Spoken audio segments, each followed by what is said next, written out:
Functions. I'm going to do two problems here. One where we graph the piecewise function, so I'll look at all the intricacies of that. And then also I will be writing the piecewise functions. Okay, so let's first start with the graphing of a piecewise function. All right. So please understand that this section of graphing these functions is from our previous section of graphing parent functions. This particular section revolves around this idea of having these parent functions appear in only certain areas of the graph. So essentially I'm graphing four of these parent functions on one coordinate plane. And the coordinate plane is separated into pieces, hence piecewise functions. And that's the different pieces where these functions appear are where this information comes from.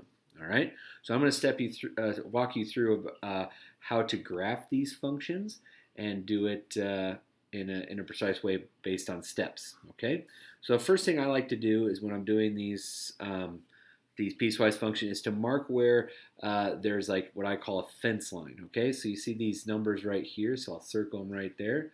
So like -3 right here. So I'm going to draw a dashed line down -3. Okay. Next, what I'm going to do is I'm going to draw a dashed line down 0. So we see these zeros. That's another spot where we are switching functions. All right. Let's see here. Let me get probably a little bit more visible line here. So let me get like a red. All right. All I'm doing is just drawing the line. No difference between the blue or the red. And then the other fence line is at 2. All right. So all I did was I looked at the numbers involved in my inequalities and I outlined those appropriately. Okay.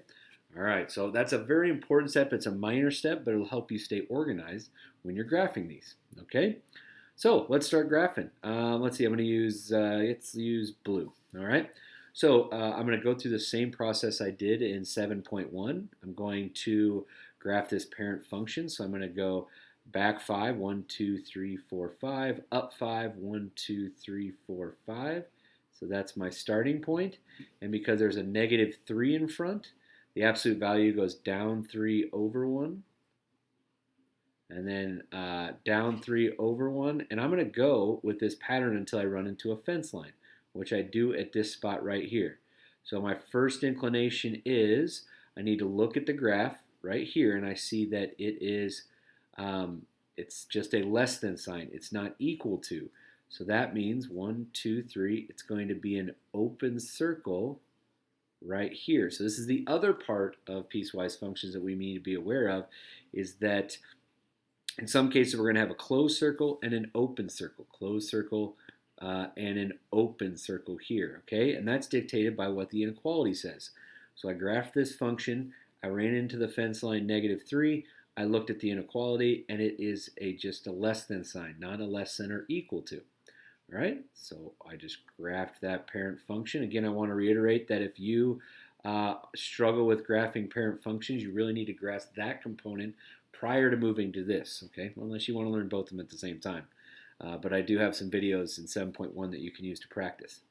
All right, let's keep moving on. So this one's at -2, -5. So I got 1, 2, 1, 2, 3, 4, 5. So there is the starting point for this parabola. And in this case, it's got a 2 in front, so I'm going to go up 2 over 1. And then I would go up 6 over 1. 1, 2, 3, 4, 5, 6 over 1. And I just ran into a fence line. All right. So if I look at where this function hits 0, I notice that it is equal to. All right. So that means that when it hits the 0 line, 1, 2, 3, 4, 5, 6, it's going to be a closed circle. Okay. Now let's go back to this side, because we have one side of the parabola, then we also have the other side of the parabola. And you'll notice that when I go up 2 over 1, I hit this fence line. Okay. So let's go to this function.